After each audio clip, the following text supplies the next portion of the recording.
Welcome to A Pair of Bookends, the book club you can carry anywhere. I'm your host, Hannah MacDonald, and I'll be bookending the conversation with some of the most exciting voices from the bookish world. Welcome to another episode in our debut Spotlight series, where we shine a light on the freshest authors and their work. Today, that spotlight is on B.A. Pepper and her debut novel, Daughter of Stone, which is out now, and links to grab your copy are in the show notes. Daughter of Stone is an epic tale of witches, wielders, trials and magic, populated by an incredible diverse cast of characters and rich with Welsh mythology and culture. It is bound to be your latest romantasy obsession. Author of Daughter of Stone is the brilliant B.A. Pepper. She started writing fantasy through Lord of the Rings fanfiction many years ago. She then made the decision to take her writing seriously and studied creative writing at Swansea University. B then went on to focus on a career in clinical research, and after 8 years returned to the world of books, starting the really amazing popular romantasy podcast, A Pod of Smut and Wingspan, with her best friend Sam. Here you can find them chatting all things romantasy, books, smut and more, alongside some of the biggest authors writing in the romantasy sphere. Here to chat all about her debut novel, welcome B to A Pair of Bookends. Thank you so much for having me. I'm so excited. I'm so excited to have you on. I feel like we've wanted this to happen for ages. I think I found a message between you, me and Sam, maybe over a year ago, being like, we need to make something happen, and we just haven't managed to. I know. So I'm so happy this is happening. I think it's hard because you guys are obviously so in the romantasy sphere, and I am not really a romantasy girly, so it's like, where can you put me? Yeah, and we talk about this all the time, but like I feel like the last year, the next 12 months for us have been like I just feel like the year's gone from underneath us. Like we started season two we started season 2 in March, and now I'm like, since when was it October? And then Sam said the other day, oh, we recorded up until Christmas. I'm like, what? I'm like, what's going on? It's actually insane, isn't it? When you realise that you've like booked to that point, you're like, how the fuck did this happen? It's crazy. Like when I had to start like putting in like automatic responses on emails being like full until 2026, I was like, how is this happening? Yeah, how does it? I know completely. It's crazy. It's so surreal. But I'm so glad I'm finally here. I'm so excited to chat to you. Before we dive into you and your book, I do always like to start by asking what you're currently reading. So could you tell us? So I am always I'm like a physical reader, either Kindle or physical, and then I always have an audiobook. So I'm always at least doing 2 on the go. So I'm currently physically reading Bonded by Thorns, which is the first book in the Beast of the Briar series, and it's by Elizabeth Helen, that are sisters that write, and it's a super popular romantasy. I think there's 4 books out at the moment, but I'm on the first one. So it's like a Beauty and the Beast kind of retelling, but it's Why Choose, and I'm only just like a few pages in, but I'm really enjoying it.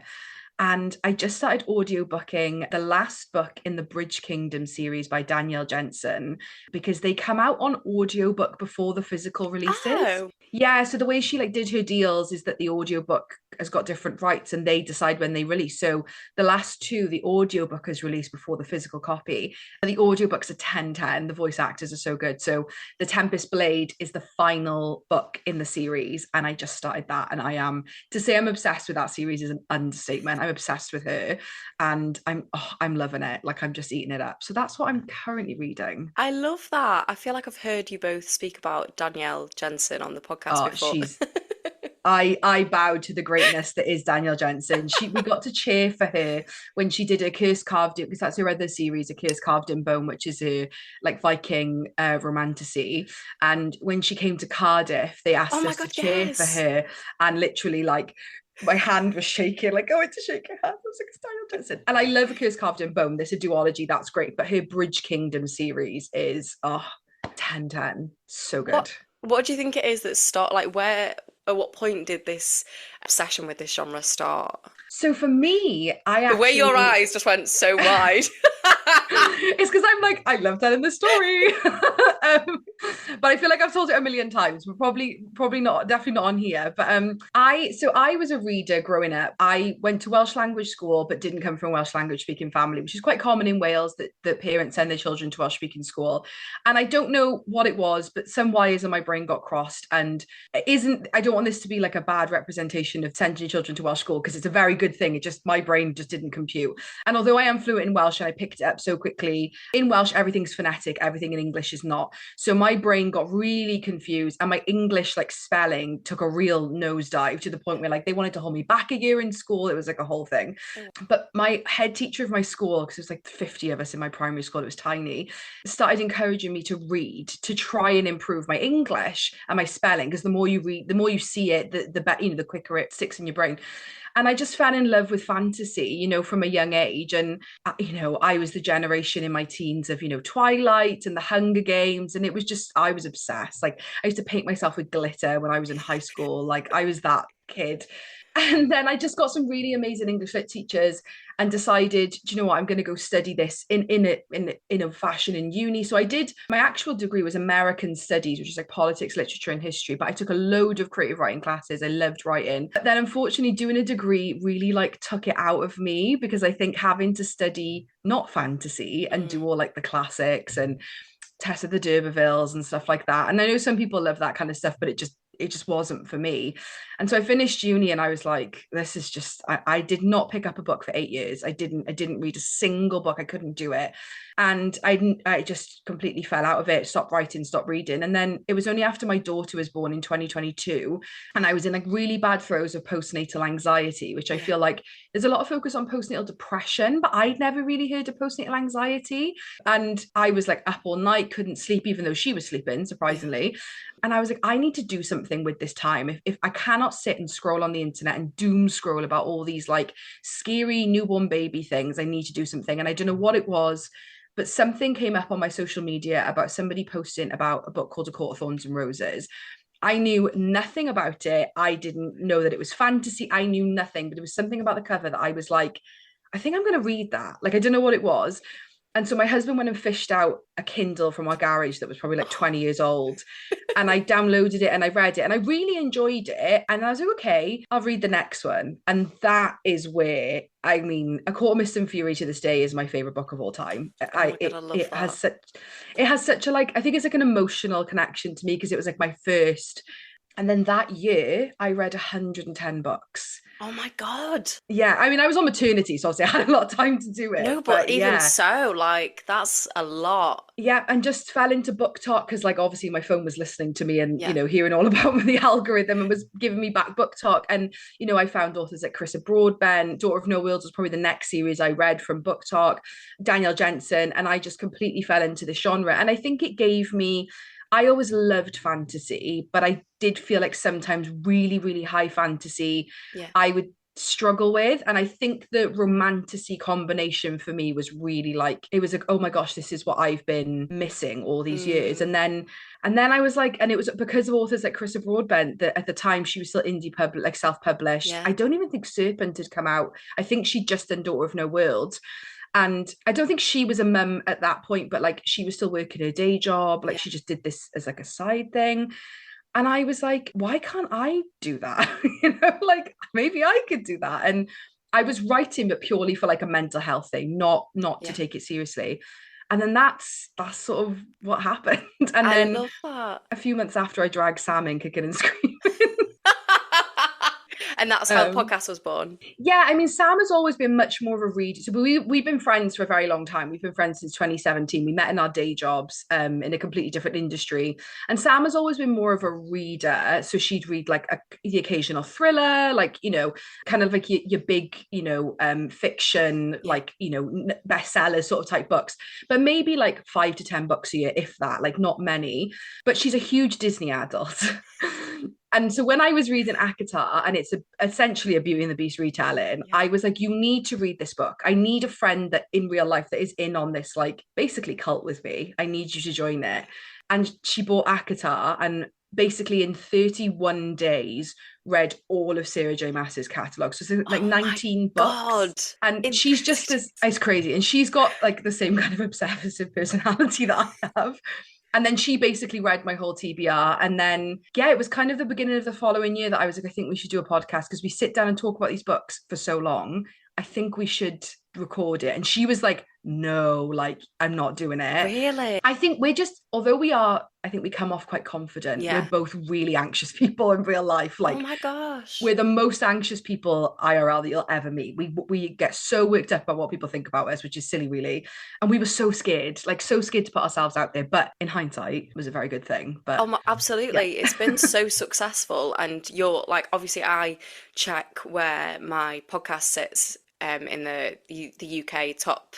That you only get to see the top 200 charts on Apple Podcasts, and I'm always checking the books podcast, and you guys are always in the top 200. Like if not the top 100, you know, you're always in there. And yeah, you've been so successful. You seem to have like a really great audience that, you know, really care about what you're putting out there. And I think, you know, whilst you are both really anxious people, and like I have anxiety as well, so I completely get it, but you both come across so well and so relatable and lovable. And yeah, I just absolutely love listening to you both. So yeah, I think you've both smashed it.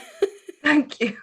So um, sorry, that was a really long-winded answer, but that's No, essentially not at how I got all. to I read it absolutely, again. I love hearing about this stuff. And I think this is a probably good place for us to dive into your journey as a debut author. And in your acknowledgements, you do also thank Sam. You say, without you, this book would still be a secret.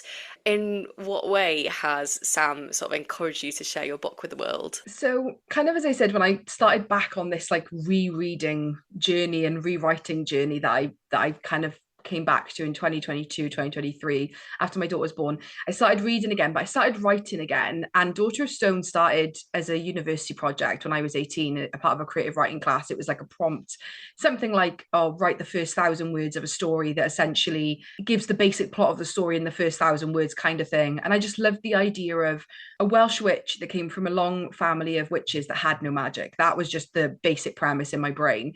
And so when I started reading again, I started writing when I was on maternity, again, purely for just like mental health, like, you know, getting me into a routine, doing something creative.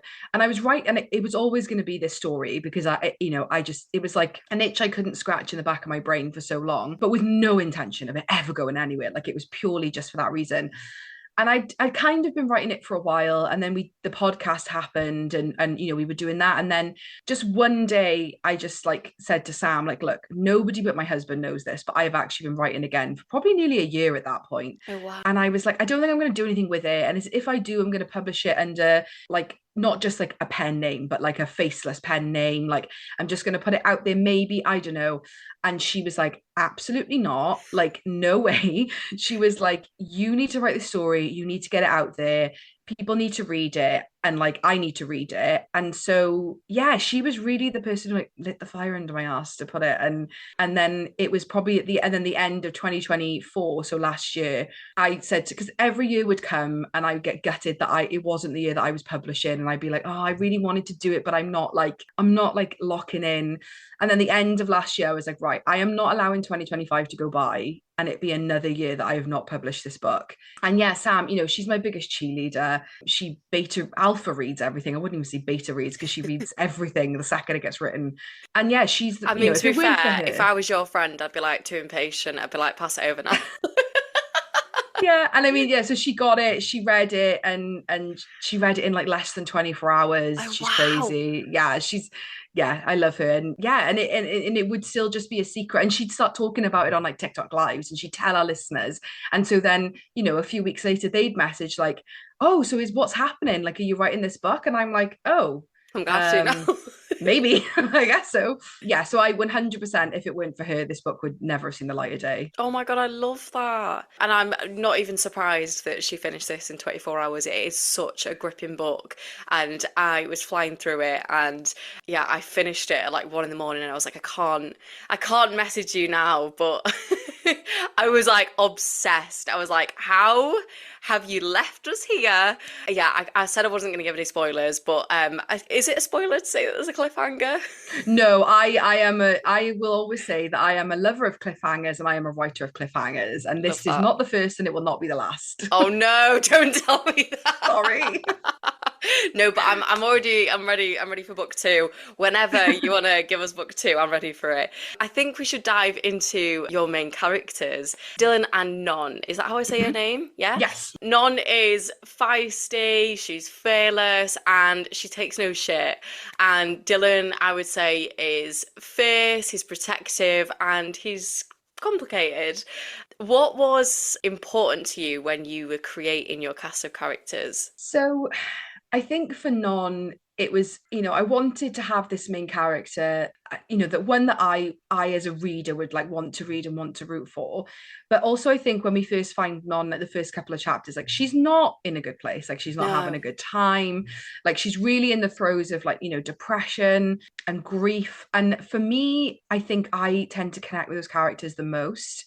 I say I like it, that sounds quite sadistic, but like I like it when characters are not necessarily like living their best life a princess in a castle, straight away. I like the struggle. Yeah, but we And love a because flawed character as well. yeah, and Non is so flawed. And I wanted her to be like that. I wanted it to be that there were times that the reader actually might not even like her sometimes, because I think in, the throes of depression and grief, you don't like yourself at times. And there's things that those illnesses can make you do or change as a person that, yeah, it's you're not always a likable person. And I wanted that for her. I wanted the reader to like be in that mindset with her.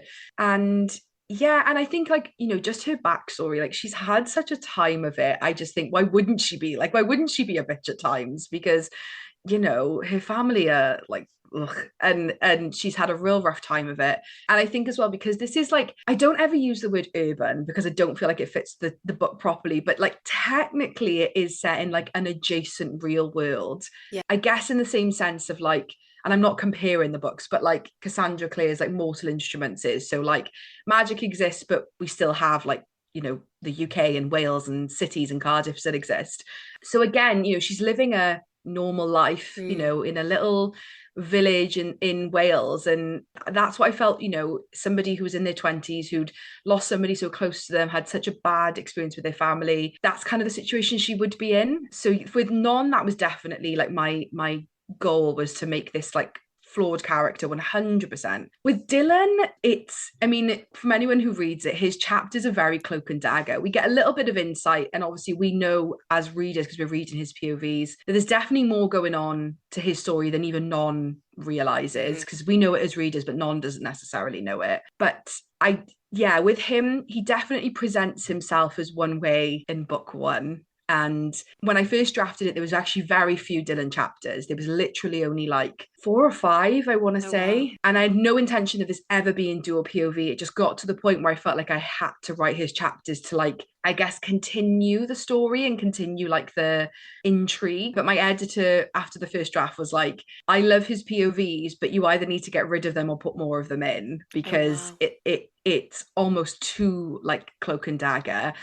But it's hard when you've got a character like Dylan who has so many secrets and it's from first person POV. So yes, I will say I wouldn't say they were a challenge in the sense like I love writing him, but he definitely presents himself as one way, is all I can say.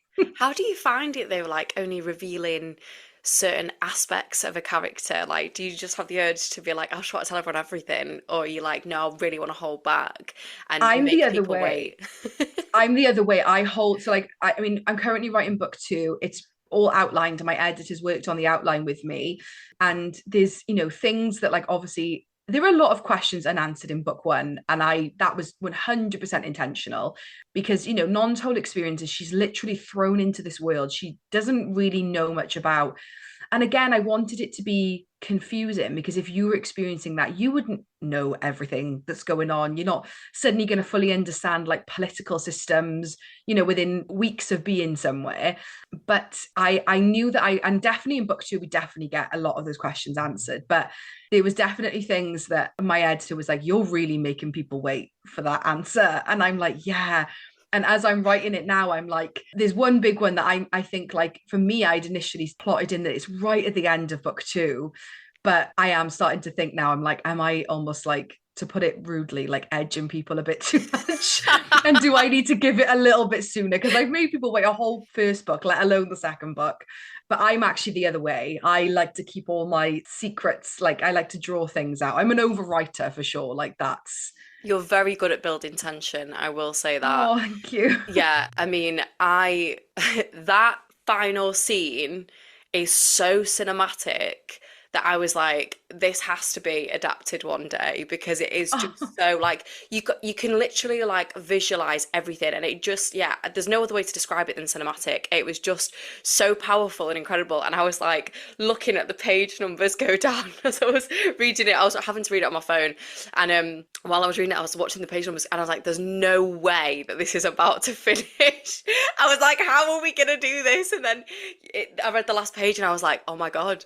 Oh, I literally turned over to my boyfriend. He was trying to go to sleep, and I was like, babe, listen, like, it's just finished, and it's like chaos. It's pure chaos. So I was like, I don't understand. Like, I need to know what the next book is. I need to know what's gonna happen. He was like, babe, yeah. chill. So again, like in the initial first draft, the first decent draft that like Sam read, the ending was always the ending. I've always known, like, it's always going to be a trilogy in my brain. I've always known the overarching beginning, middle, and end in terms of like the trilogy, and also the beginning, middle, and end of book one. And I always knew that book one would end the way it did. But I actually, and this is one thing that I'm so bad as an author, I get in my own head terribly. And when I was drafting book one, without saying too many spoilers, the kind of person who turns out to be not what you think it is, think they are at the end, and kind of, yeah, betrayal is definitely the word. Mm, That was always going to be the person, and I'd set it up in my head in the plot, like that there was these little things that kind of like they're happening and they're very suspicious, but I'm purposefully using another character as like the bigger, almost like too obvious alarm to draw the reader's attention away from this other character that's been a little bit shifty the whole time. mm, But I actually changed it, and it wasn't that character that does that at the end. I changed it to somebody really, like, I guess predictable, that we knew okay. would do something like that. And I gave it to Sam, and she loved it. But I was like, but this was my original ending. And she was like, and she was like, put it back in. I was like, really? Because I feel like it's almost too, the readers are going to be like, what? Like, that's, since when were they going to be like that? And Sam was like, no, put it back in. And I'm so glad I did, because Yes. that's the reaction I've gotten so far, is like, people are like, oh my gosh, that ending. And I'm glad she convinced me to stick with my original gut, because I sometimes get in my own head about things. I mean, you're sending your readers out with a bang. Like, it is such a powerful ending. And I just needed to take a sec. I was like, what the fuck just happened? Yeah, It's like mind it's yeah. literally blown. But no, Mhm. I think it is the perfect ending. I do want to return to talking about Non, because I Mhm. absolutely loved her, and I loved everything you were saying about writing that character. I do think she's so relatable, and it's so nice to read about a character that has these flaws, and also the background that she comes from. It's sort of like humble beginnings sort of thing. And reading the scenes of her working in the pub, I thought was so refreshing to read. I read a lot of literary fiction, as I've told you, and a lot of the characters that I read have these like really fancy jobs, and it's just so nice to read somebody that just works in a pub. Yeah, and yeah, again, I think it's like that transition of like from real world to like magical world, but I think I really wanted it to seem distinctive. And it isn't that she doesn't have, I mean, she has struggles in the magical world, like for sure. It's not that like she, falls into the magical world and then everything's great and dandy for her. But yeah, I just, it's like, what would a 20-something-year-old who has lost their best friend, is in the throes of grief, is struggling with substance abuse and depression, trying to support a really, a sick mother, essentially as a carer for her mother. Her affluent side of the family want nothing to do with her, Yeah. and have wanted nothing to do with her for a long time. How would she be doing? And again, it was like, I kind of wanted it to be this representation of like, she is in her mid to late 20s and she doesn't have it all figured out, and that's okay. Yeah. Again, I didn't, like you said, I kind of didn't want it to be, and I love reading, look, I love reading like a princess in a castle romantasy, I rule the kingdom trope, like I love it, but it just didn't feel right for her.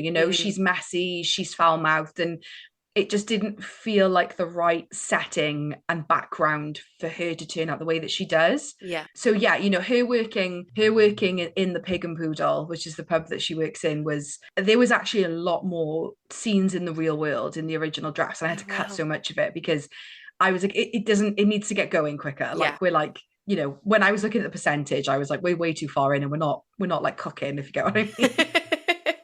I love that. But I know I did love those scenes, and I really loved. There's like moments where this like regular is just being a bit of a dick, and she's just like, "Oh my God, shut up!" And it's just moments like that that just kind of really get you on side with that character. And yeah, I just really love her.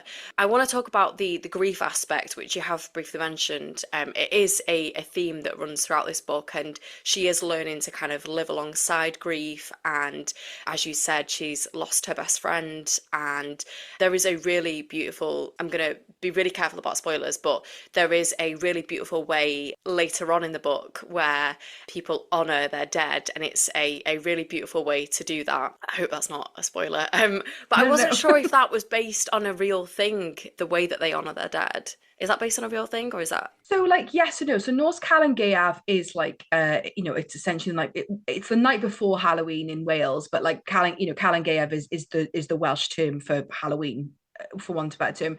And I'm certainly no expert in Welsh history and mythology, but I am obsessed with it, if that kind of Yeah. makes No. sense. And a huge inspiration for me is the Mabinogion, which is a collection of Welsh folk tales that were originally just told through word of mouth for thousands of years, and eventually, in I think the early 19, I want to say the 1900s, somebody sat down and translated them and wrote them down, and subsequently have been kind of adapted and rewritten and various versions. But it's essentially a collection of 4 smaller books, and they call them triads or triads. And you have like King Arthur features heavily in them. There's kind of giants and beasts and princesses and all these things, and it's like the perfect fairy tale collection, I guess. And Norse Calan Gaeaf mentions in that as like the thinning of the veil when it's at its thinnest. So in terms of like Welsh tradition, from what I've experienced, it isn't necessarily something that my family or people that I know celebrated in that specific way, where you place things on an altar. But I'm also somebody who practices witchcraft, so I guess I kind of took it from that aspect of like honoring somebody at an altar, placing things that mean things to you, and it kind of made sense to do it on a night that traditionally is celebrated as the thinning of the veil, because what better way to speak or for them to hear you than that kind of event. So it was kind of like a hodgepodge of two sort of like cultural things I sort of like smushed together. But I mean, yeah, it felt like the appropriate time to loop back round, again, not a spoiler because it's right at the beginning, but her best friend has passed away, and it felt like the appropriate time to loop that back round. Yeah. And also showing on, she's so vulnerable. It's such a raw thing, even though it didn't happen that long ago, but it did happen that long ago for her. And it also then, kind of in like a plot way, gave opportunity to reveal things about other characters that, a good like sort of little Easter eggs to put in for further books, I guess. Yeah, 100%. And I think, through her, it's Katrin, isn't it? Is that, yeah. Yes. Katrin is a friend that she's lost. And I think we definitely see in this book how important friendship is to Non. And I think she describes Katrin at one point as her platonic soulmate. Would that be about right? Yeah. Yes, Which absolutely. was really moving. And I've definitely had friends that feel like that to me, and I'm sure you have. Even just listening to you and Sam, I'm like, you've got that kind of connection. Do you know what I mean? But yeah, Catherine is obviously somebody that's been such a big part of her life. And then when she meets Jazz, I feel like Jazz is a friend that Non also develops this amazing connection with. Do you want to talk a little bit about the friends that Non makes along the way and why friendship is so important to her? Yeah, 100%. I think, when Non comes to Llwyn On, which is like her family's like ancestral home that she never knew that they had, and it's this big, massive fuck off castle, she's lost her best friend and she talks about it. She's one of these people that like found her platonic soulmate at a young age. They locked in and that was them like set for life. And, she would kind of get a bit bullied sometimes as people would think that she was like obsessed with her. But for them, it was always platonic and, they had such a deep love. So I think when she comes to Llwyn On, she's very much not wanting to find that again. I don't feel like she's looking for friendship ever. Yeah. But Jazz was a character that as long as there's been Non and Dylan, there's been Jazz. Like Jazz was for me, I always say like I guess in a way a main character that I never intended. And I worried again writing Non and Jazz's relationship because it is very flirty in the beginning. And I that was again not intentional. It just Jazz is just the type of character that like when you write them, they just write themselves. And I worried again that was like confusing for people. But also like, I was like, they're young, like Jazz is hot, Non's hot. Like why wouldn't they, Yeah. But I think sometimes they can be a relationship can start like that but still develop platonically as well, and I wanted that for Jazz to kind of tread that sort of like line, I guess, with Non, because I think for me, maybe this is just me, but it's almost like a familiarity thing as well, that Non feels comfortable enough with them that they can be like that and flirt a bit. She's kind of in like a fuck it era, so I guess like but yeah, the friendships I think are very much, I feel like Non is reluctant, but I think the characters that she meets, particularly Jazz and Jazz's two friends, Ade and Alau, are just the type of characters that like worm their way into your hearts, particularly Ade. Like he was just like, oh, like there's just no way you can't not love him, like he's literally a golden retriever. And even Non with her hardened heart and her like, armor up is like, I can't not like you, like you're too much fun. So yeah, it was very much, I guess, like Non does form these bonds but she's reluctant because she's very got her guard up, and rightly so. I mean, yeah, fair. Good. There is so much that I want to speak to you about, but I really want to talk to you about the fact that the very essence of your book is Welsh, and Yes. it's full of the Welsh language and Mhm. mythology, as you've mentioned, and I loved seeing it on the page. My granddad, who passed last year, was Welsh, and he would do this really annoying thing where he would just sometimes sit in his armchair and just like rattle off like Welsh phrases or words, knowing that I wouldn't understand what he was saying, and he would refuse to translate it to me. He would just say it and I'd be like, right, okay, cool. So it was really nice to see those words again, because obviously I don't hear him say those things anymore. And there was a really beautiful word, and I can't pronounce it. It's Hireth. Hiraeth. Hiraeth. Okay, great. My Yeah. pronunciation shit, sorry. That's Um, okay. but I believe it's the definition, sorry, you wrote in the book, its definition is the feeling of homesickness for Wales. And you write, a teacher once told me about droves of people emigrating back to Wales during the turn of the century, claiming it was due to their yearning for the homeland, which I just thought was a really, really beautiful thing to just learn. And I'd love to know if there's actually any other Welsh words that are really special to you. Yeah, I mean, Hiraeth was like, it had to be in there. It's actually quite used a lot in like general culture. People tend to like use it, but they'll sort of use it. It does specifically, and again, like I hope I'm quoting my Welsh history right, but it does specifically reference a yearning or a longing for Wales as your homeland. So I think sometimes people use it as like just a longing for somewhere, but I do feel like in my understanding, the definition is specifically, yeah, Wales. So that had to be in there, and that is true. That is actually a thing, that there was a huge turn of the century push for people coming back to Wales, and that's what some people put it down to. Whether it was more for like economy and industrialization, I'm not sure, but oh gosh, are there any other words? I mean, I loved, it's one used, it's probably the most commonly used one, but I loved Cariad. I It's mean, gorgeous. yeah, I'm not, again, in Romantasy you see a lot of like pet names, and I'm never here to poo-poo it, I'm never here to yuck anyone's yum. It's not always something for me. I don't mind it when they're words that make sense. So I Yeah. guess like, if we're talking Akatar, darling, so it is like a natural term of endearment. I'm not always a lover of nicknames, Yeah, yeah, yeah. but I needed something for him to call her. And I went back and forth with so many different ones. And because again, to me, like, because I understand the word cariad, like after a while, as difficult it is, like Welsh to start to sound not overdone, but in the UK, like if you were to call someone love, it isn't like I always say this, like you get it in a lot of romantasy books where they call each other love. But to somebody from the UK, you just hear it as like a sort of like derogatory Oh my term, God, like, yes, all right, literally. love, like you're okay, love. Yeah. Um, It's a way to like flatten somebody down. yes, so that was because to me that was my concern. But then when I went with it and I was like, we're going with it, this is what it is, and I'm so glad I did, because so many people have said how much they love it. So Cariad is one. I'm trying to think of like another. So they're not so much like words that necessarily mean something, but the odd one and the odd thee, which is kind of two like like powerful beings that have been missing or long gone in this story, again originate from the Mabinogi. The actual two witches that are referred to as the Odd One and the Odd Thee, that I think King Arthur fights at one point. But I love that, because Odd Thee and Odd, so Thee and Wen in Welsh, Thee is black and Wen is white. So I love that it's like a short little term that says everything it needs to say. Again, might not mean anything to anyone who doesn't speak the language, but I just loved the snappiness of them. When I read it in the Mabinogi, I was like, yes, using that. It was just so nice to read it on the page. And Cariad, I can't even pronounce it right, so I'm not No, going that to. was Sorry. excellent. Thank you.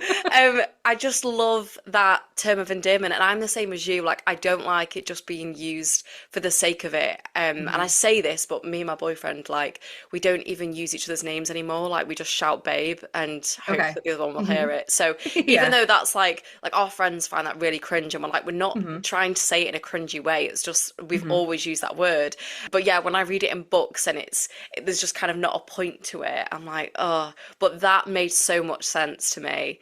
And yeah, I just thought it really added something special to this book. In Yeah. terms of their romance, what would you say are the tropes that you love that were kind of non-negotiables for you? So I feel like I don't think any writer ever writes to tropes. So Yeah, when like we think of ideas, I'm not thinking I want to write this like an enemies to lovers, so I'm going to write this type of story.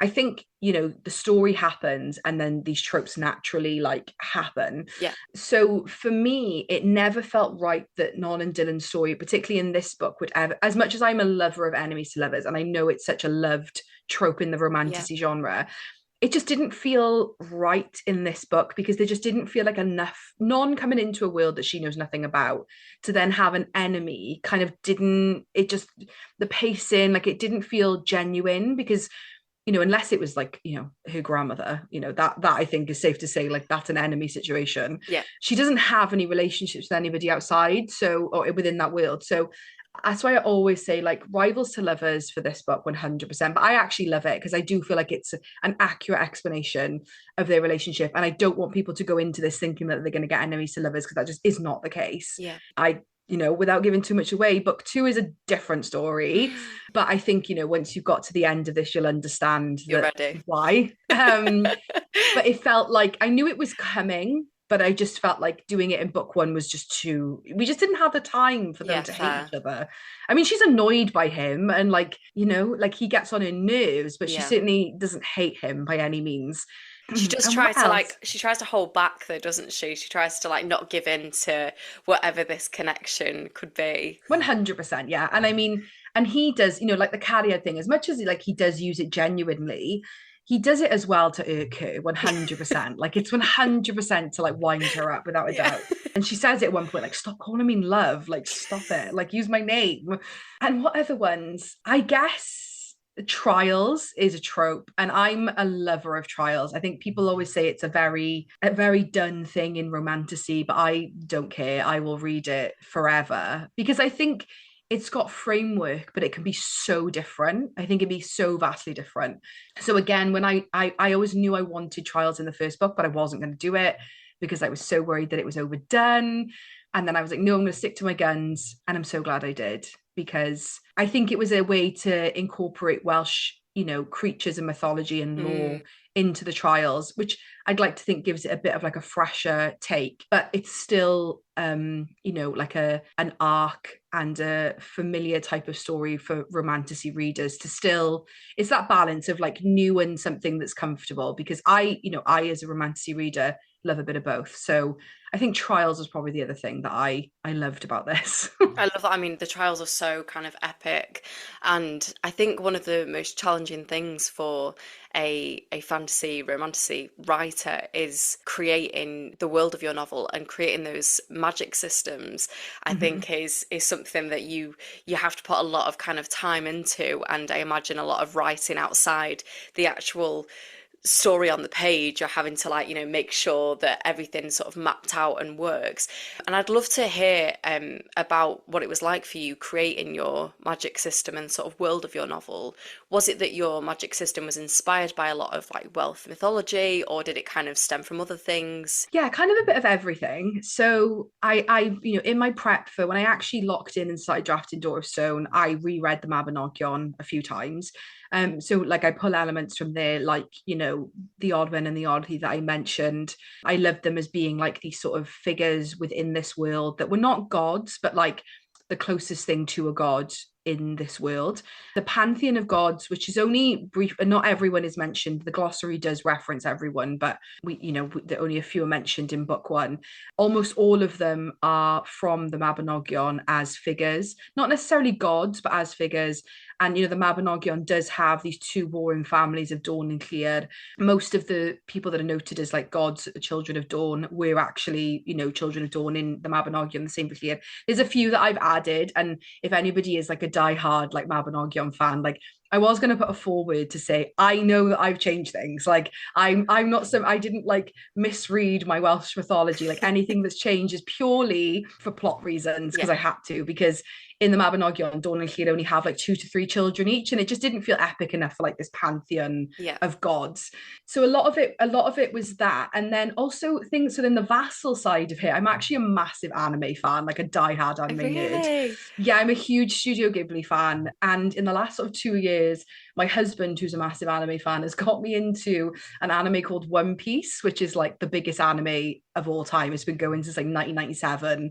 And in the last 2 years, I've watched every episode released since Oh, wow. 1997. It's like over 1,000. Oh my They're only God. like 20 minutes each, but yeah. And there's a big, they call them arcs, like series, I guess, like story arcs within there. And there's a big arc where like a shogun has vassals, and I just love that. So they're like people who are like followers of this king, I guess, or emperor, and they call themselves vassals. And I was like, I like that. I was like, I really like that. So I was like, when I researched the word and understood the definition and it made sense, I was like, I really like the idea of not just having light and dark Mhm. magic, but I also like that each character can have like a version of that. So because they get chosen by a specific god as a vassal within those pantheons, it gives each character like a uniqueness. And it isn't so much explained in this book, but it is something that I am explaining much more in book two. And it's not a spoiler, but multiple people can be chosen by the same god. So you can have 3 or 4 people chosen by the same god. We don't have that in book one just yet, but the power can look different in every person, I guess, the same way that every person's individual. So I just like the idea of, it gave me light and dark magic, which I love. I mean, as a fantasy reader, it's such a a favorite for everyone, but then it still allowed me to add in this Welsh aspect of like the Welsh gods and make each person's magic unique. But I will say I worried about it being too, I guess, like structured and too, I don't want to say complicated, but like faffy, maybe is the word. What, as in Um, for the readers or for yeah, you that, writing it? yeah. No, for the readers, because to Right. me it makes perfect sense, right, in my Yes. brain. But for the reader, I was so worried, because we have, witches and wielders. Wielders were previously known as witches, but they call themselves something else now. You have Dawn and Llyr, which separate the witches and wielders.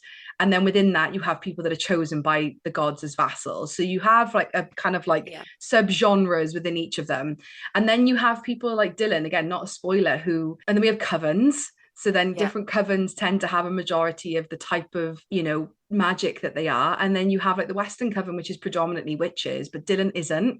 So again, it was a bit like, I was worried it got a bit like Fair convoluted. with all the layers. I think Hmm. you don't need to understand everything about every book, though. I think the Yes. way that you've written this book it feels very accessible to me as somebody that doesn't read a lot of romantasy or fantasy. It felt Hmm. like, I was aware that this was a very layered sort of world, but I really enjoyed just kind of handing myself over to you and letting you take over. And I think that the story is so gripping and enjoyable to read that the stuff I don't understand, it didn't really matter. Do you know what I mean? So Yes, 100%. And that's something I've learned is to like trust your readers because I am an over explainer. So that was something my editor was like, you need to trust people. And also, like you said, it doesn't matter that you don't understand every single aspect of no. it, just that you enjoy it is the Yes, main and thing. enjoy it. I did. I am very aware of time and I could genuinely talk to you all day. And I'm so That's sorry that okay. I've No, no, no, gone it's way fine. over the amount of No, time no, that I've no. said. I'm a But certified yapper. It's fine. Don't worry. me too. I really, really want to quickly talk to you before I ask you for some recommendations. I really want to quickly talk about the spice aspect in this book because you make us wait. You make us wait for it, and it is worth the wait. And I don't really know what we can say without giving spoilers, and I don't want to take that experience away from another reader. But how did you find writing those scenes? So you'd think as somebody who reads as much smut as I do, that would be like, like the easy, but it actually was probably the hardest chapter to write. And I think for me, again, I don't like waiting too much like for my first kisses. And I don't feel like I make the reader wait too much for this. No, I didn't feel like you made us wait for the kisses. I'm talking. The yeah yeah so I didn't want to rush it. I didn't want it to be too soon, Fair. but I also wanted to give the reader something in book one because I like a slow burn, Yeah. but it didn't feel right for Non and Dylan in this book because without giving too much away, like, he has his motives, is all I can say. And it certainly isn't disingenuous. Like he feels what he feels is genuine. There's no Mhm. like cloak and dagger about that. But it is and some readers have said it's quite insta-lust. And I'm fine with that because like he's hot, she's hot. They're both single. Like she's having a time. Like, why wouldn't she? Yeah. Like again, that's always my thing of like, why wouldn't she? So yeah, writing it was really hard. It was one of the last chapters I wrote because I wrote this chronologically. Right. So with it being towards the end, it was one of the last chapters that I wrote. Yeah, it's difficult because as somebody reads it so much, you think it would come easy, but it actually didn't. I wrote it, shut my laptop, and walked away. Like I could not go back, and I just like shut it, stepped away, and was like, I need a break. I actually edited that. There wasn't much editing that at all. Not necessarily because I think, oh, like I was doing so well and it was so good, but I just couldn't bring myself to keep going back. No, But that's so fair. I think it needed to, like, it is what it is. I actually do really enjoy it and I love it and I'm really happy with it. It is like I just, put it in there and like that'll do. I always knew that it was going to happen the way it did. I wanted it to feel like this, just building so much that it kind of isn't like there's not much talking, I guess is the way to say that. They're both so pent up, and not just sexually, but like just emotions are so high, tension so high that they just needed it. They needed the distraction. And that was, yeah, and that was it. And incorporating the things that I do, two things particularly without giving too much of a spoiler. One of them, actually, no, I can say this because I say this out loud. Like I say this on social media. Like there's magic involved in There is it. Of magic course there would be. involved.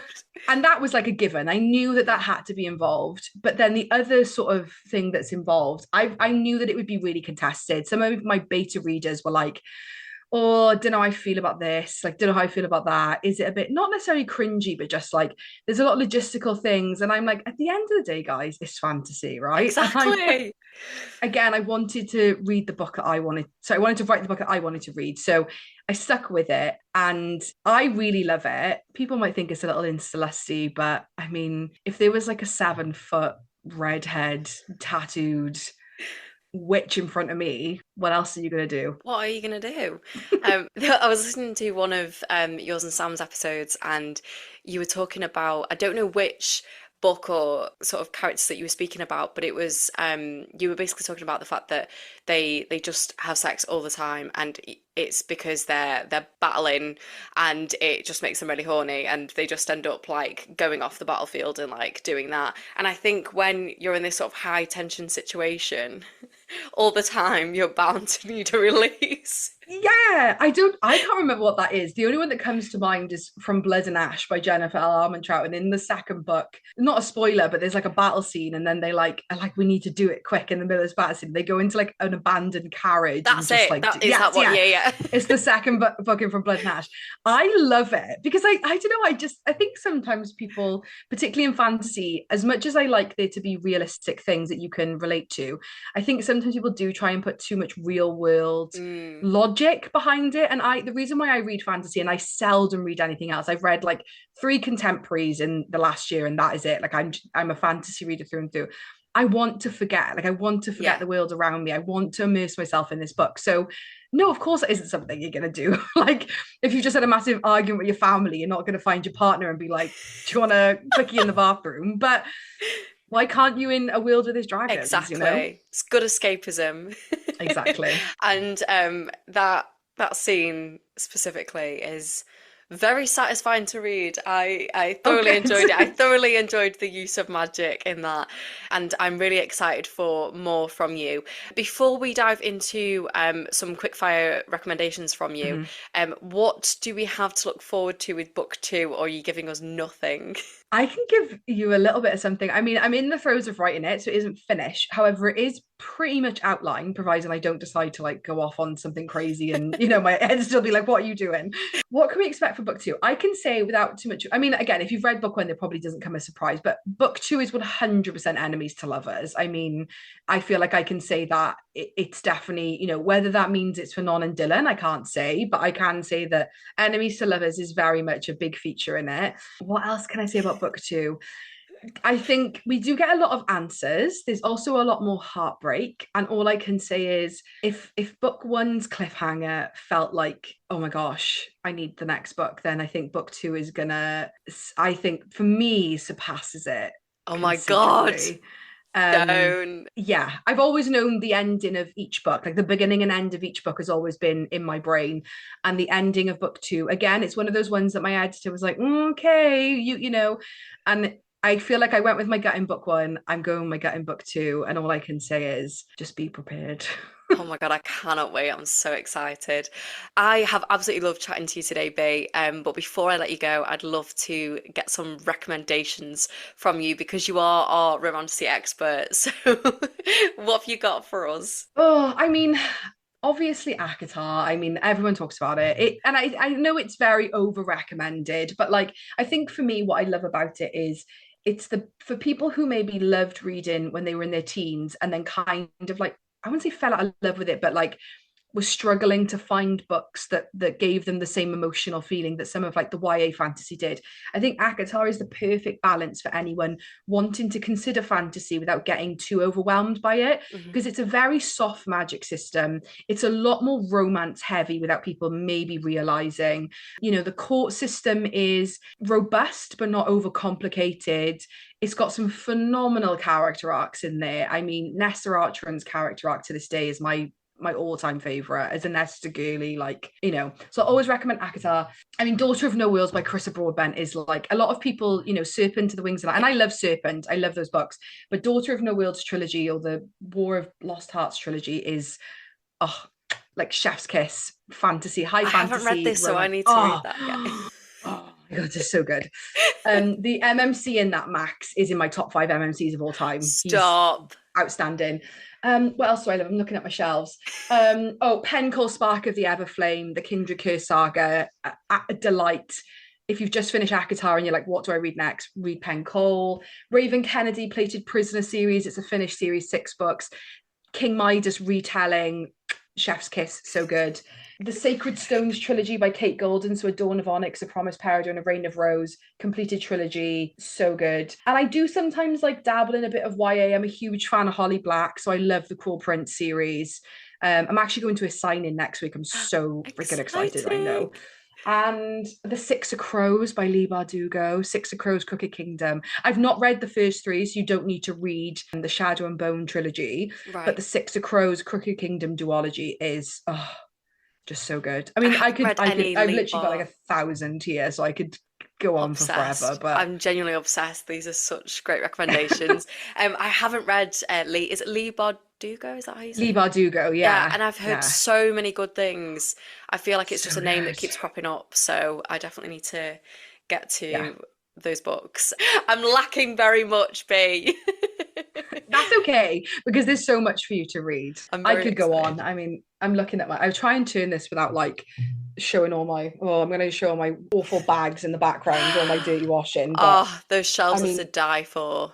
that's only like one corner of it. I'm in the middle Stunning. of redoing my office. So it's just like a bomb site at the moment and bags of stuff It's everywhere. But gorgeous. thank you. We But I've love a got bit of chaos. recommendations for days.